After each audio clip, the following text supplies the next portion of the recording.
ओम सजात्म स्वरूप परम गुरु शुद्ध चैतन्य स्वामी ने नमः। जे स्वरूप समझे बिना पाया दुख अनंत, समझाया वह पद नमो श्री सद्गुरु भगवान। स्वयं के अर्थात अपनी आत्मा के स्वरूप को यथार्थ परमार्थ रूप से नहीं समझा। समझने का अर्थ सुनना पढ़ना नहीं, अपने जीवन के आचरण में नहीं लाया, इसका अर्थ नहीं समझा। सुनकर पढ़कर तो बहुत समझ लिया, हमें तो सब पता है, सबको पता है, कोई मैं नई बात नहीं बता रहा हूँ। लेकिन समझने का अर्थ है अपनी आचरण में आना। मैं साक्षी हूँ कहना एक बात है, और जब हम संसार में होते हैं, किसी प्रयोजन में होते हैं, शारीरिक क्रिया में होते हैं, तब साक्षी रहना ये दूसरी बात है। और उसके लिए बहुत अभ्यास चाहिए, वास्तविक चाहिए। पर में मैं मेरापना करने के लिए एक क्षण नहीं लग रहा है। अभी जो भजन सुनाया गया कि सद्गुरु आत्मज्ञान की नैया लेकर आए हैं, जिन्हें बैठना है। देखो, भव सागर समुद्र बहुत बड़ा होता है। समुद्र जनरली जिन्होंने देखा होगा, आप लोगों ने तो देखा ही होगा, आपसे समुद्र किनारे बहुत पास में है, कि जब हम एक किनारे पर खड़े होते हैं तो दूसरा किनारा नहीं दिखता। वो दिख नहीं रहा है पर है। अब एक किनारे से दूसरे किनारे जाना है। जिस किनारे पर हम खड़े हैं उस किनारे का नाम है संसार रूपी किनारा। संसार के किनारे पर खड़े हैं ना, संसार में खड़े हैं हम, भले आत्मा की बातें कर रहे हैं, लेकिन खड़े कहाँ हैं? संसार में। हमारे भीतर अभी पूरा संसार बसा हुआ है। जिनके नहीं बसा है वो धन्यवाद के पात्र हैं। हम जनरल बात करने का प्रयास करते हैं। अब यहाँ सद्गुरु नैया लेके खड़े हैं। अब विचार करें, यदि हम नैया में बैठेंगे, आत्मज्ञान रूपी नैया में यदि बैठेंगे, तो संसार रूपी किनारे को छोड़ना पड़ेगा कि छूट जाएगा? या तो छूट जाएगा, और नहीं छूटता हो तो छोड़ना पड़ेगा ना। आप किनारा भी छोड़ना नहीं चाहते और नैया में भी बैठना चाहते, तो पॉसिबल है? नहीं है। जैसे अभी हम नीचे से ऊपर आए, पहली दूसरी तीसरी चौथी, तीसरी चौथी सीढ़ी पर चढ़े, तो पहली और दूसरी सीढ़ी छोड़नी पड़ी कि सहज छूट गई? छूट गई, कोई भाव नहीं किया। और यदि भाव जाए नहीं पहली और दूसरी सीढ़ी तो मैं नहीं छोड़ूंगा, तो क्या हम आगे बढ़ पाएंगे? नहीं बढ़ पाएंगे।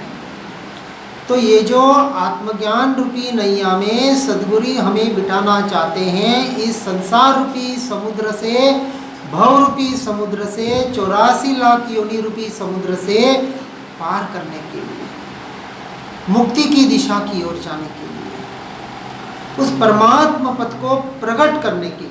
परमात्मा हूँ, ब्रह्म स्वरूप हूँ, लेकिन अभी प्रकट नहीं है वो स्वरूप। अभी हम मनुष्य अपने आप को मानकर, अपने आप को शरीर मानकर, देहात्म बुद्धि अभी हमारी इतनी पड़ी हुई है।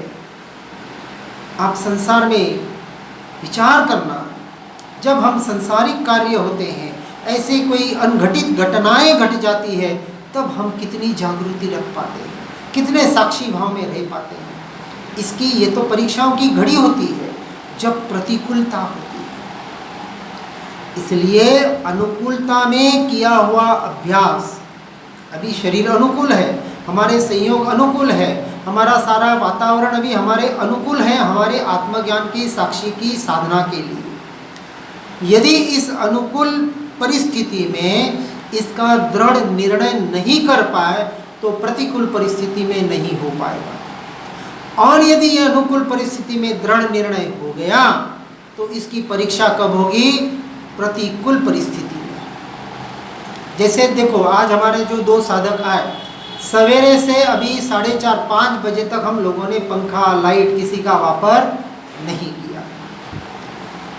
हमने ऐसे एक देहात्म बुद्धि छोड़ने की जो बात, गर्मी लग रही थी, कुछ देर हम दोपहर को सुबह ऊपर भी छत पर बैठे थे, ये थोड़ा राग है, लेकिन जो गर्मी लग रही थी उसमें जो भेद ज्ञान हुआ, अर्थात साक्षी भाव में रहने की जो आराधना हुई। गर्मी लग रही थी, किसको लग रही थी? शरीर को लग रही थी। आत्मा को तो गर्मी नहीं लगती है, आत्मा उस गर्मी का अनुभव करता है, लेकिन जब वो साक्षी रहा कि गर्मी शरीर को लगी, मैं उसका साक्षी मात्र हूँ, मुझे गर्मी नहीं लगी। भूख लगी, मुझे भूख नहीं लगी, भूख शरीर में लगी, उसका मैंने अनुभव किया, लेकिन मैं यदि साक्षी रह जाता हूँ तो मैं उस नए कर्मों के बंधनों से छूट सकता हूँ। ये पूरी साक्षी भाव की हमारी साधना है। यानी जब जब हम इस शरीर से और संसार से अटैच होंगे, तब तब हम साक्षी भाव में नहीं हैं, और जब जब हम साक्षी भाव में रहेंगे, तब तब हम इस संसार से, इस शरीर से ऑटोमेटिक डिटैच हो जाएंगे। और जितना हम डिटैच होंगे, उतने कर्मों के बंधनों से हम छूट जाएंगे, अर्थात नए कर्म नहीं बंधेंगे। नए कर्म नहीं बंधेंगे तो भोगने भी नहीं पड़ेंगे, सीधी सी बात है। कर्म बंधे हैं तो भोगने पड़ेंगे व्यवहार की अपेक्षा से। अब भोगना है और नहीं भोगना है, तो कर्म यदि नहीं होंगे, कर्म कटते जाएंगे, नए कर्म नहीं बंधेंगे, और एक समय ऐसा आएगा कि सारे कर्म खत्म हो जाएंगे। तो अब कर्म खत्म हो गए तो कौन से कर्म भोगने हैं? कुछ भोगना ही नहीं रहा, तो अब किसको भोगेगा? तो जीव आत्मा अपने स्वयं का कर्ता भोक्ता बनेगा। अभी हमारी जो साधना है, साक्षी की साधना क्या है कि जो हम कर्तृत्व भोक्तृत्वपना, अर्थात कर्ता भोक्ता जो पर के बन रहे हैं, संसार के बन रहे हैं, शरीर के बन रहे हैं, मन वचन काया के बन रहे हैं, वहाँ से कर्तृत्व भोक्तृत्वपना हटाकर मैं उसका साक्षी मात्र हूँ, जानने वाला मात्र हूँ। जब ऐसा हम एक विचार करते हैं, मन के द्वारा एक विकल्प करते हैं, तो हम जब अपने स्वयं के साक्षी बनते हैं, तो हम स्वयं के कर्ता और स्वयं के स्वभाव के भोक्ता बनते हैं। और जब जीव स्वयं के स्वभाव का कर्ता भोक्ता बनता है, तो अनंत गुणी कर्मों का की निर्जरा करता है, कर्मों का क्षय करता है। क्योंकि जब स्वयं के स्वभाव का कर्ता भोक्ता बनता है, धारणा ध्यान समाधि के माध्यम से जब अपने स्वरूप स्वभाव में अनंत काल के लिए लीन होता है, स्थिर होता है, तो उस स्थिरता के काल में जब मन अमन की दशा को प्राप्त होता है, विकल्प निर्विकल्प हो जाते हैं, एक सिर्फ सहज स्थिति मात्र, अपने होने पड़े का एहसास मात्र रह जाता है, जो एक ध्यान चिंतन के माध्यम से हम उसका प्रयोग कराने का प्रयास करवाते हैं। जो हमने 2 ध्यान के छोटे प्रयोग भी किए थे, अभी इस सत्संग के बाद भी एक छोटा अपन प्रयोग कराने का प्रयास करेंगे। तो जब हम ध्यान, अब ध्यान किसे कहा, इसको भी बराबर समझना। ध्यान के आज बहुत से प्रकार बताए जाते हैं, विपश्यना है और किसी भी मन की साधना है, किसी भी प्रकार से ध्यान की अपेक्षा से एक मन को मात्र एकाग्र करने का नाम ध्यान नहीं है। व्यवहार की अपेक्षा से ठीक है, प्रारंभिक अवस्था में मन को स्थिर करने के लिए बाहर से हटाकर किसी एक विशेष शब्द का, मंत्र का, सूत्र का, किसी मूर्ति का, किसी का आलंबन लेकर, चाहे श्वासों का, कि उसका आलंबन लेकर अपने मन को स्थिर करने का अभ्यास, ये हुआ बाहर का ध्यान, अर्थात मन को स्थिर करने का अभ्यास। लेकिन मन को स्थिर करके यदि उसी मन के द्वारा यदि हम अपनी आत्मा का चिंतन न करें, अपने आत्म स्वरूप आत्म स्वभाव रमणता का प्रयास न करें, और आत्म रमणता का प्रयास के लिए साक्षी की साधना सर्वोत्कृष्ट साधना है। साक्षी का अर्थ क्या हुआ कि पर जो मैं नहीं, मेरा नहीं, उसका साक्षी रहना है, अर्थात वहाँ से अपने अपने ध्यान को हटाकर उसी ध्यान को, उसी उपयोग को अपनी आत्मा में, अपने स्वरूप में, अपने ज्ञान स्वभाव में स्थिर करना, इसका नाम है स्वयं से स्वयं का साक्षी होना। ये जो साधना बताने का प्रयास किया जाता है कि ये जो ज्ञान स्वभाव जो निरंतर पर को जानने का काम करता है, जब यही ज्ञान स्वभाव अपने स्व को जानता है, अपने स्व में लीन होता है, तब वास्तविक वहाँ अब साक्षी रहना नहीं पड़ता, वो स्वयं का साक्षी सहज ही हो जाता है, रह जाता है, अर्थात अपने स्वभाव में लीन हो जाता है। और इस स्वभाव लीनता की साधना का नाम ध्यान है। और जब अपने ध्यान में लीन होता है तो वो समाधि की ऐसी अवस्था आती है, ऐसे अपने आत्मा में लीन हो जाता है कि देह की तरफ, बाहर के संसार की तरफ अब ध्यान या उपयोग जाता ही नहीं है। वहाँ देहात्म बुद्धि सहज ही टूट जाती है। अब देह पर मच्छर बैठ रहे हैं, देह को सर्दी गर्मी लग रही है, देह को मधुमक्खियाँ काट रही है, क्या हो रहा है, वहाँ देह पर वहाँ उसका उपयोग नहीं जाता, उसका नाम है समाधि। उस वक्त उसका उपयोग कहाँ है? अपनी आत्मा में है, अपने स्वरूप और स्वभाव की लीनता में। पूरा साधना इतनी सी साधना है। अब इसके लिए क्या करना है? कौन सा यंत्र मंत्र तंत्र जाप चाहिए? कुछ भी नहीं चाहिए, बस एक ही जाप करना है, साक्षी की भावना के द्वारा, मन के द्वारा।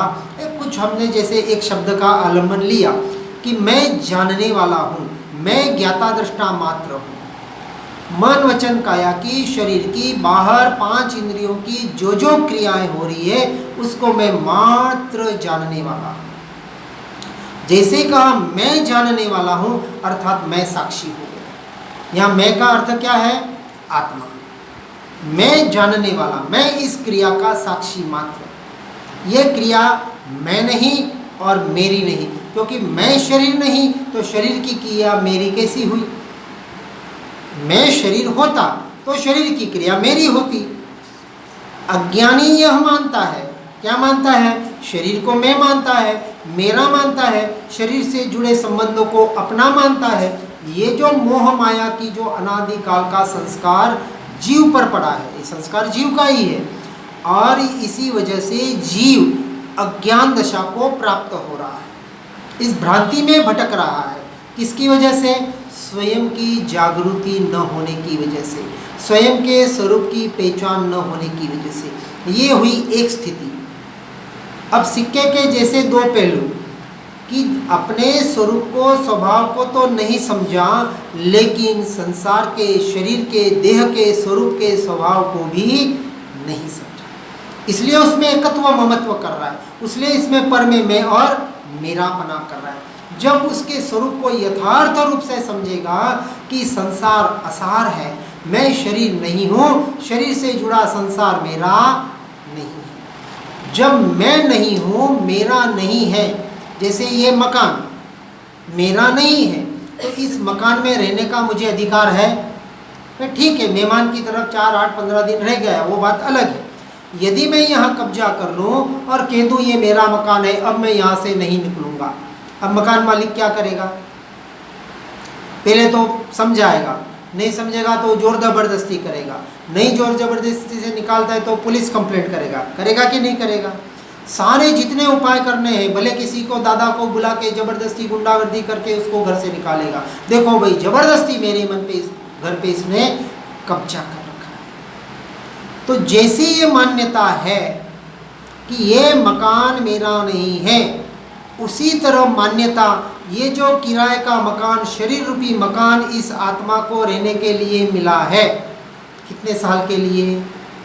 60, 70, 80, कोई गारंटी नहीं है। वहाँ तो मकान मालिक खाली करो खाली करो नहीं करेंगे, नहीं करेंगे, लेकिन यहाँ जब बुलावा आ जाएगा तो कोई इन्फॉर्मेशन करने नहीं आएगा खाली करो।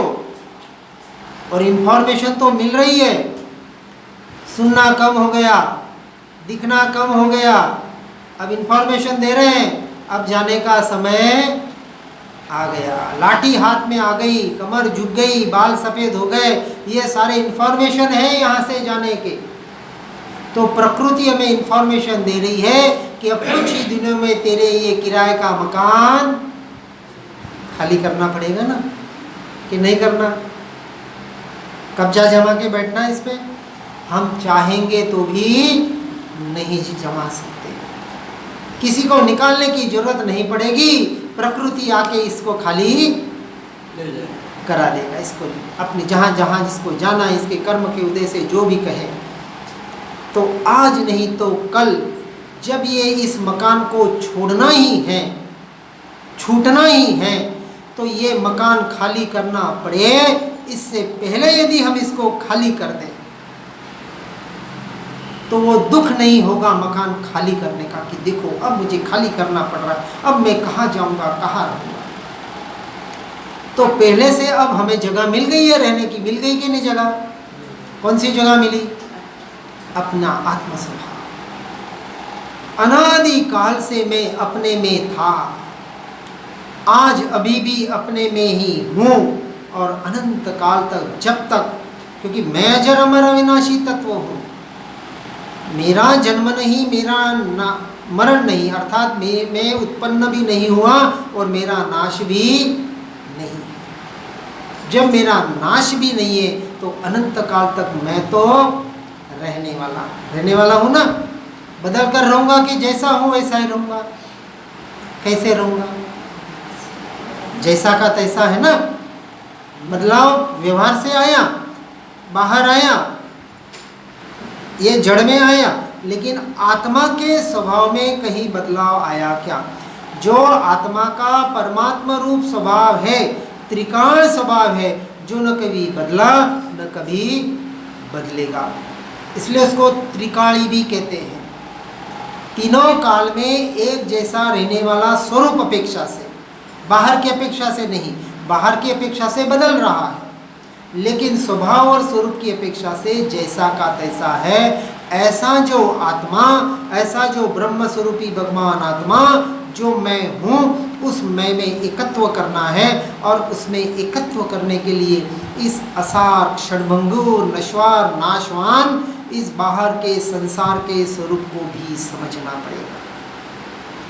ये देहात्म बुद्धि जो पड़ी हुई है, देह को श्रृंगार करने की, सजाने की, जरा गर्मी लगती है तो पंखे, एसी, कूलर चल जाते हैं, जरा कुछ इसको वेदना होती है तो सीधे डॉक्टर के पास चले जाते हैं, जरा कुछ भी इसको विपरीत हो जाता है, इसको कुछ भी हो जाता है, आज हम शरीर को टिकाने में इतने लगे हुए हैं कि स्वयं को भूल गए। कहाँ साक्षी की भावना रह पाती है? और ऐसे प्रसंगों में साक्षी की भावना रखने के लिए उसका अभ्यास चाहिए, क्योंकि बाहर का अभ्यास तो अनादि का पड़ा हुआ है। पर में मैं मेरा पना करने के लिए अभ्यास नहीं करना पड़ेगा, क्योंकि उसका अनादि काल का अभ्यास पड़ा हुआ है। सद्गुरु पुकार पुकार करके रहे हैं कि आ जाओ, आत्मज्ञान की नैया में बैठो, और यदि नैया में बैठना है तो जिस किनारे पे खड़े हो उस किनारे को छोड़ना पड़ेगा। इस प्रपंच में, प्रपंच किसको कहा? पुरो यानी प्रकृष्ट, पंच यानी ये पांच इंद्रियों के विषय, ये पांच इंद्रियों के विषय में जो ये जीव पड़ा हुआ है, रचा बचा है, क्या करें?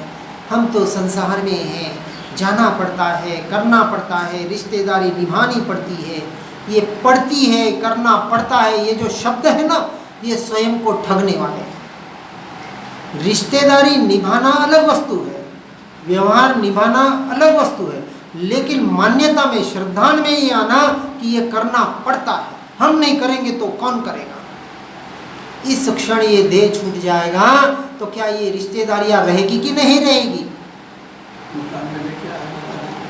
यही रिश्तेदार आपको स्मशान में ले जाकर राम नाम सत्य कर देंगे।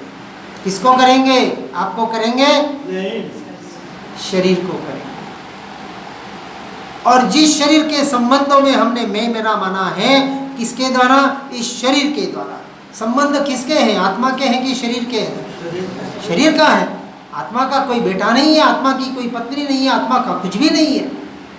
जब मेरा कुछ भी नहीं है तो क्यों मैं इन संबंधों में अटका हूं? अपने से प्रश्न करना और उत्तर भी स्वयं ढूंढने का प्रयास करना। मैं यहां क्यों हूं संसार में? जब मैं नहीं, मेरा नहीं, ये घर मैं नहीं, मेरा नहीं, तो जैसे मुझे इस घर में रहने का अधिकार नहीं, उसी तरह ये संसार मैं नहीं, मेरा नहीं, तो इसमें भी रहने का मेरा कोई अधिकार नहीं। अब कर्तव्य के नाम पर कितना कर्तव्य तो हमने बता दिया। ब्रह्मचर्याश्रम, गृहस्थाश्रम, वानप्रस्थाश्रम और संन्यासाश्रम, ये आपका कर्तव्य। लेकिन ये कर्तव्य भी कब तक, कहाँ तक, कितना? देखो, आज संसार में हम देखते हैं, बहुत सी कहानियाँ हम सुनते हैं, महापुरुषों के वचन, जो उनके जीवन चरित्र पढ़ते हैं, बहुत ऐसे वैरागी, ऐसे महापुरुष हमको सुनने को मिलते हैं जो 10 साल, 15 साल, 20 साल की उम्र में भी संन्यास्त हो जाते हैं। उनके जीवन में वैराग आ जाता है, संसार में रहकर भी उनको संसार असहार लगता है, संसार में उनका बिल्कुल मन नहीं लगता, कब इस संसार से छूटूं, कब छूटूं, ऐसी उनकी झंखना होती है। और वो वैराग्य जीवन प्राप्त करके वैरागी बनकर, सन्यासी बनकर एक आत्ममय जीवन जीने का प्रयास करते हैं। है कि नहीं? ऐसे जवान, ऐसे बच्चे भी हो सकते हैं, होते हैं, भले कम हो, भले विरले हो। अब ये वैराग्य उनको कहाँ से आया? तो पूर्व भव में जिन्होंने साधना की हुई है, ये संस्कार वो साथ में लेके आए। अब इस भव में जो हम संस्कार, जो साधना के द्वारा हम दृढ़ करेंगे, वही संस्कार इस आत्मा के साथ कैरी फॉरवर्ड होंगे। यदि वैराग्य का संस्कार, ये ज्ञाता दृष्टा साक्षी भाव का संस्कार इतना दृढ़ होगा और संसार में मैं मेरापना यदि नष्ट हो जाएगा कि इस संसार में, इस जगत में एक अणु मात्र भी मैं और मेरा नहीं है, मेरी आत्मा के अलावा।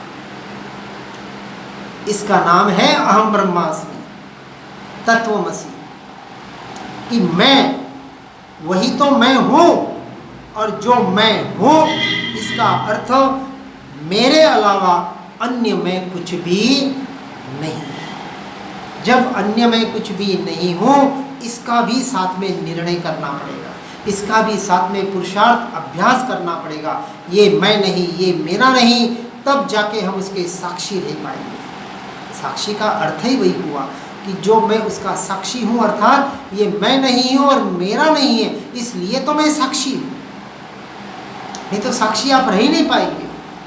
यदि पर में मैं और मेरापना हो जाएगा, यदि देहात्म बुद्धि पड़े रहेगी, बाहर संसार में अटैचमेंट रहेगा, तो आप कभी साक्षी नहीं रह पाएंगे। मन बुद्धि के लेवल पर भरे आपको लगेगा कि मैं साक्षी रह रहा हूँ, लेकिन अंतर गहराई में जाके अपने आप को टटोलना कि मैं कितना साक्षी रह पा रहा हूँ, ये भेद ज्ञान, भेद विज्ञान, ये सारा पर से हटकर अपने स्वयं में आने का वास्तविक अभ्यास कितना कर पा रहा हूँ।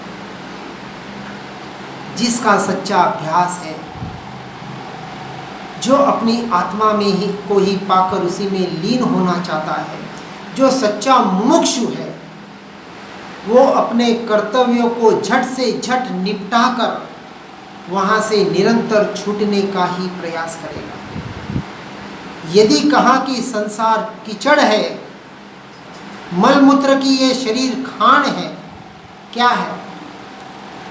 आज एक मशीन होती है, जिन्होंने काम किए हैं, एक मोबाइल बनाना है तो मशीन में रॉ मटेरियल डाला जाता है, रॉ मटेरियल डाला जाता है ना, और उस रॉ मटेरियल से एक अच्छा प्रोडक्ट तैयार किया जाता है। बराबर बराबर कि नहीं? कुछ वस्तु बनानी है तो उस वस्तु को बनाने के लिए उसका कच्चा माल डाला जाता है, कच्चे माल से पक्का माल तैयार होता है। बराबर, मशीन में ये काम होता है। आज तो बहुत सी अच्छी अच्छी मशीनें आ गई हैं, लेकिन ये एक मशीन, शरीर रूपी मशीन, उल्टा काम करती है। उल्टा काम करती है ना? क्या काम करती है? अच्छे से अच्छा मटेरियल डालते हैं ना, स्वादिष्ट भोजन, अच्छा पकवान, अच्छी अच्छी चीज़ें, क्या क्या, आज तो कितनी चीज़ें हो गई। चाइनीज नहीं, जापानीज नहीं, किसकी किसकी क्या पता नहीं। ठेले के ठेले, बाजार के बाजार भरे हुए हैं, खाने वालों की भीड़ें लगी हुई है। स्वादिष्ट, आहा, मजा आ गया। अब पक्का माल डाला, अब बाहर क्या निकला? हाँ, अच्छा माल निकलना चाहिए कि नहीं? अब ये कौन सी मशीन है? ये तो कच्चा माल निकालती है, खराब माल निकालती है, मल मूत्र पसीना, और क्या निकालती है?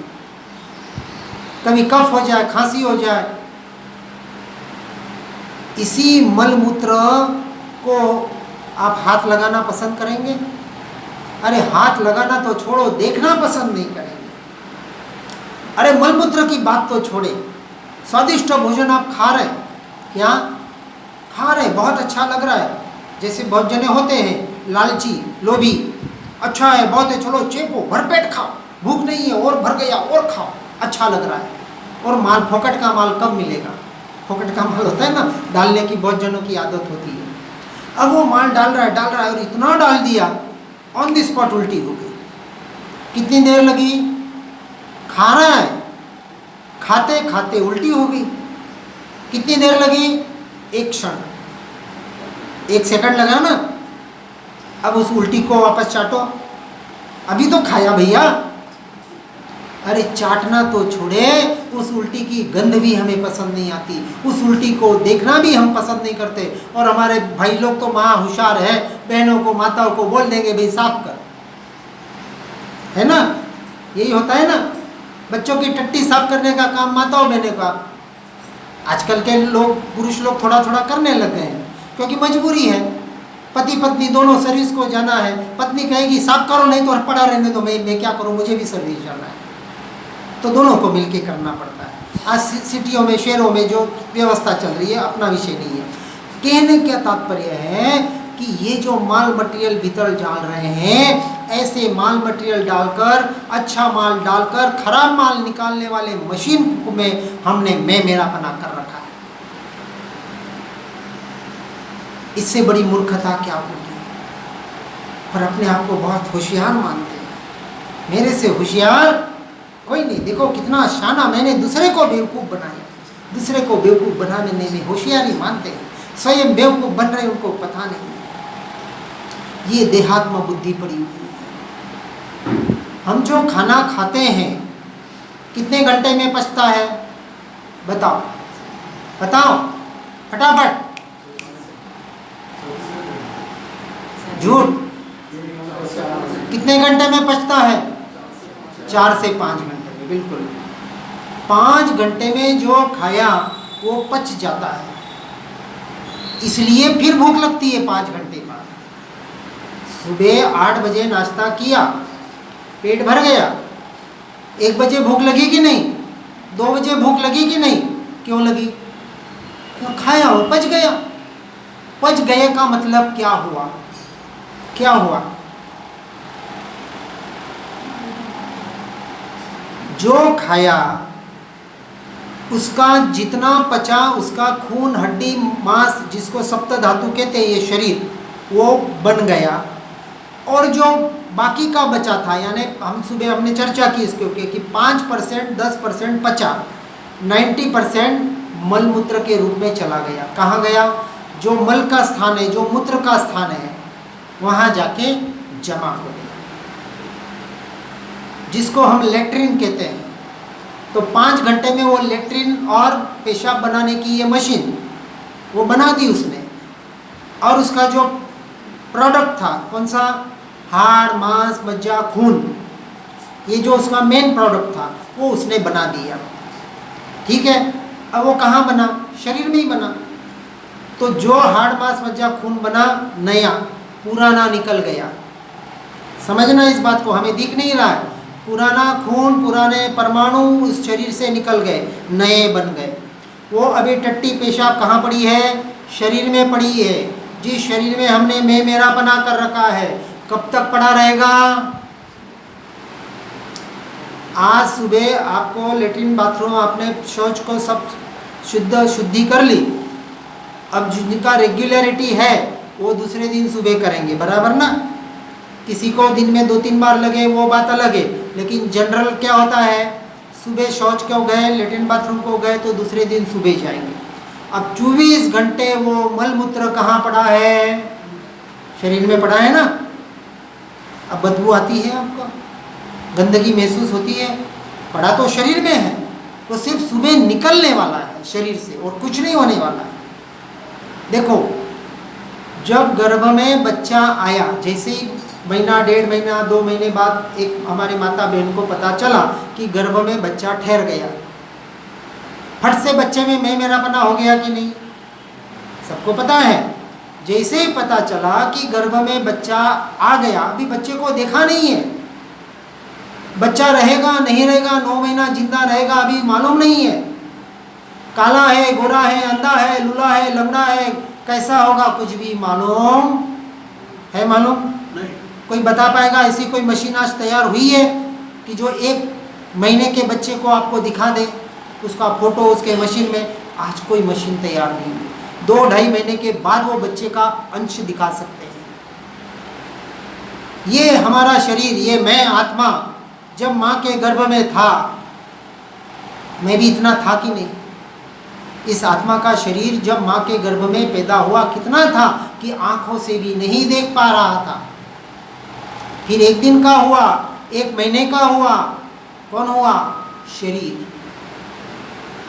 अपनी बात करें इस भव की, पूर्व नहीं अगले भव छोड़ो, हम भी थे ना माँ के गर्भ में, ये शरीर था कि नहीं? ये नहीं मतलब जो शरीर था, क्योंकि शरीर भी बदल रहा है। जो वो माँ के गर्भ में था, 1 महीने का हुआ, 2 महीने का हुआ, 6 महीने का हुआ, 9 महीने तक पेट में रहा कि नहीं रहा? शरीर था कि नहीं था? उसमें आत्मा था कि नहीं था? कौन था? मैं था।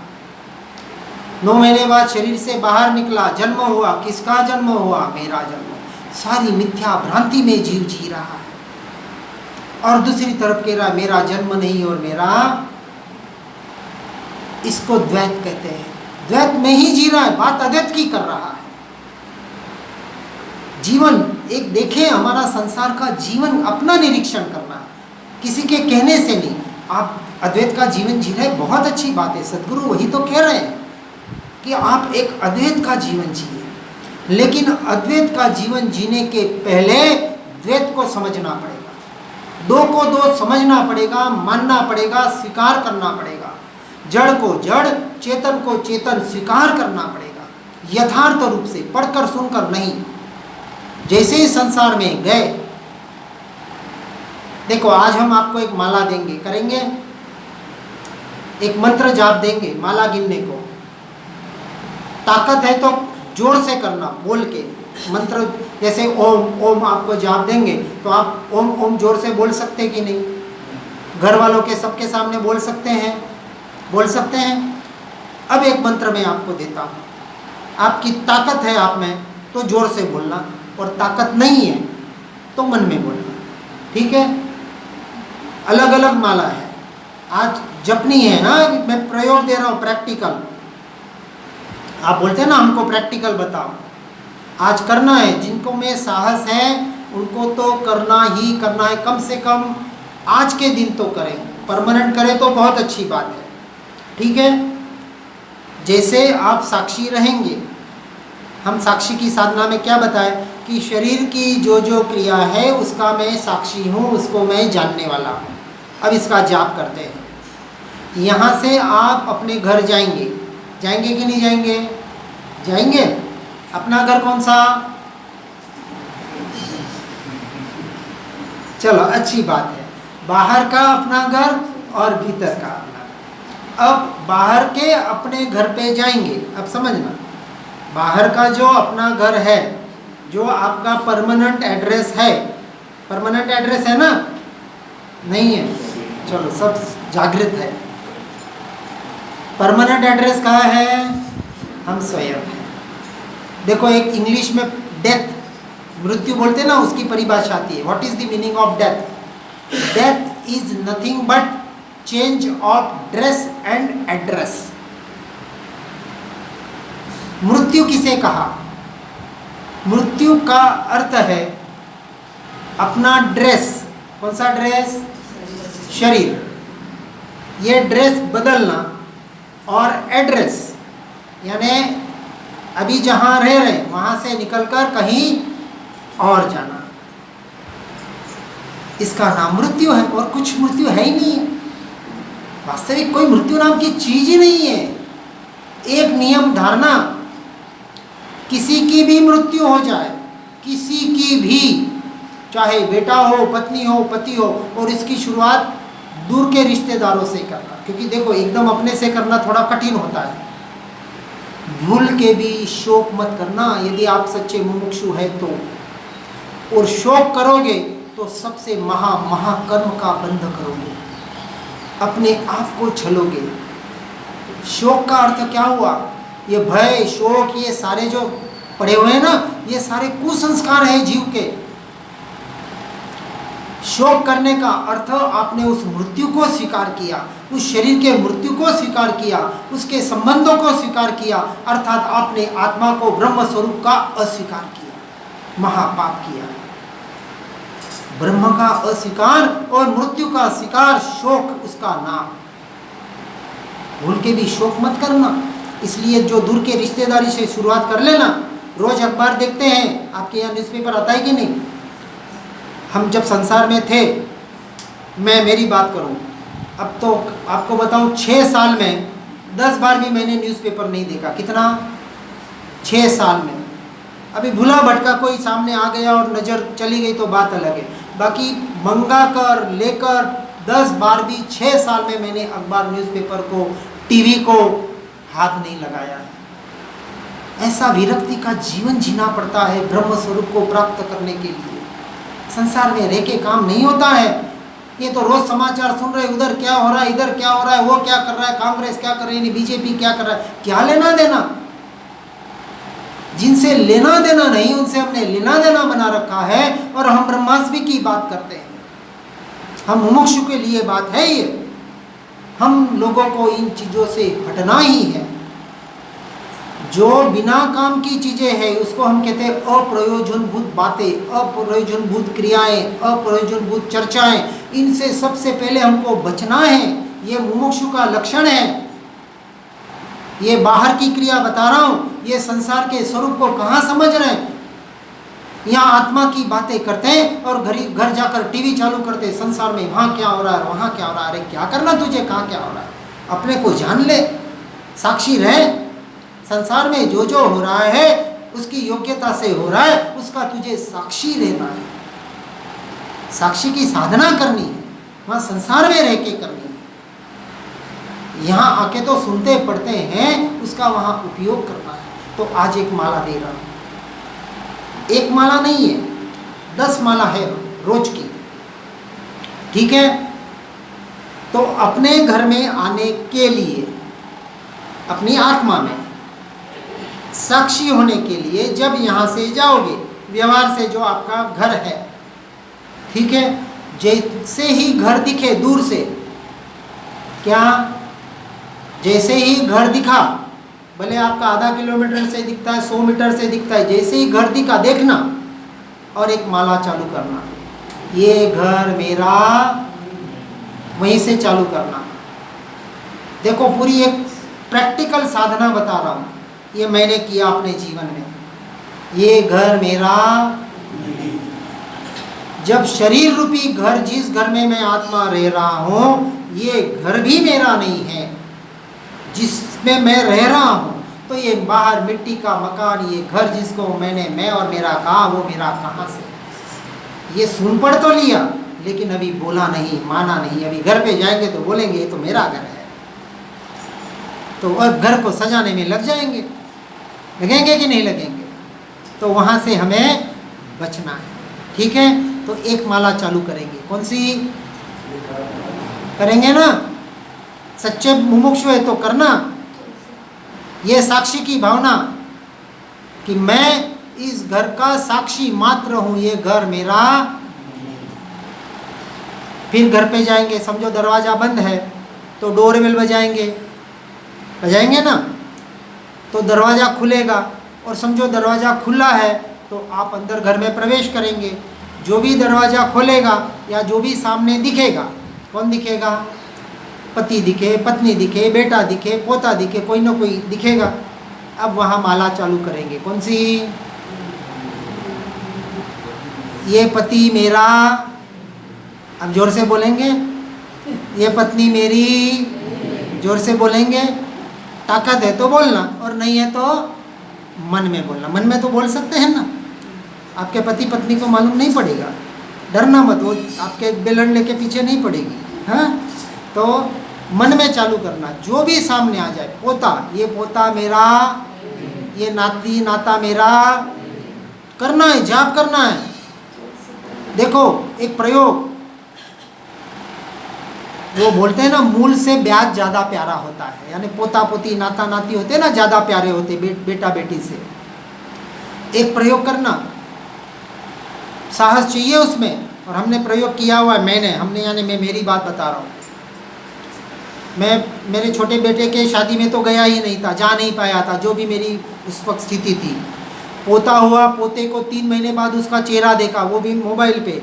और आज भी कोई पोता भी 6 महीने का हुआ है, मेरे को 1% कभी मेरे बेटे की, पत्नी की, पोते की, किसी की याद नहीं आती है। देखो मेरा रिकॉर्डिंग हो रहा है, और वो भी सुनेंगे तो भले सुने, मैं तो मुँह पे बोलता हूँ, और उनको भी पता है ये तो पागल आदमी है। एक शब्द देता हूँ मैं आपको, जीवन में अपनाना, यदि सच्चा मुमुक्षु बनना है तो, यदि सच्चा मुमुक्षु मोक्षार्थी बनना है, सच्चे ब्रह्म स्वरूप को प्राप्त करना है, तो इस संसार में नालायक बन के जी लेना। थोड़ा शब्द हल्का लगता है, गाली लगती, गाली नहीं है। क्या अर्थ, क्या बोला? नालायक का अर्थ क्या हुआ? कि जो किसी लायक नहीं है। भाई देखो सीधी सी अर्थ, भाई कोई काम नहीं करता है, कोई काम का नहीं है, उसको बोलते हैं तो नालायक है, कोई काम का नहीं है। ऐसी स्थिति जब तक आपकी घर में नहीं आएगी, समझना आप सच्चे मुमुक्षु नहीं है। कहने चाहिए अब ये आदमी हमारे कुछ काम का, अब ये जाए तो बहुत अच्छा, तो आपको छूट मिल जाएगी वानप्रस्थ की। हाँ, संन्यास्त की तो अवस्था बाद में, लेकिन आप में वो साहस होना चाहिए, आप में वो हिम्मत होनी चाहिए। नहीं हिम्मत जुटा पाते, हम ब्रह्मास्मि बोल लेते हैं, मैं आत्मा हूँ, मैं परमात्मा हूँ, संसार में मैं नहीं, मेरा नहीं, बोल देते हैं, लेकिन जब वक्त आता है तो कदम पीछे हटा देते हैं, हट जाते हैं। नहीं हम वो पुरुषार्थ कर पाते हैं, नहीं हम वो साहस जुटा पाते हैं। हम इतने कबर, हमारे को बोलते हैं ना, लड़ाई के लिए जो तलवार उठानी थी, जब तलवार निकालते हैं ना तो क्या होता है मालूम है? क्या होता है? देखो, जब तक वो तलवार म्यान में है ना, तो दोनों का एक रूप को हम तलवार कहते हैं। म्यान अर्थात कवर, उस जिस कवर में वो तलवार है, दोनों को मिलके हम तलवार कहते हैं, व्यवहार से कहते हैं ना। लेकिन सच्ची तलवार वो कवर है, या उसके अंदर जो वो लोहे की या पीतल की, जो भी वो धातु की जो तलवार है, वो तलवार है। तलवार कौन सी है? कवर है, वो तलवार नहीं है, हमें पता है। तो जब वो तलवार काम में आती है, उपयोग में आती है ना, कब आती है? लड़ाई लड़नी हो और उस तलवार का उपयोग करना हो, तो क्या करना पड़ेगा? उस म्यान से तलवार को बाहर निकालना पड़ेगा, तो जुदा करना पड़ेगा ना। ऐसी तरह इस शरीर रूपी म्यान में आत्मा रूपी तलवार बैठी हुई है, रही हुई है, लेकिन जब उस आत्मा रूपी तलवार का उपयोग करना हो तो उसे इस शरीर रूपी म्यान से अलग करना पड़ेगा। ये व्यवहार है, अलग ही है ऐसा मानना पड़ेगा। अभी भी अलग है, इसलिए तो आत्मा शरीर से निकल जाती है। अलग नहीं होती तो शरीर के नष्ट होते ही आत्मा भी नष्ट हो जाता, फिर जन्म मरण की कोई बात ही नहीं होती। आत्मा निकलता है, कोई वस्तु से कोई वस्तु निकलती है, इसका मतलब वो अलग थी इसलिए निकली।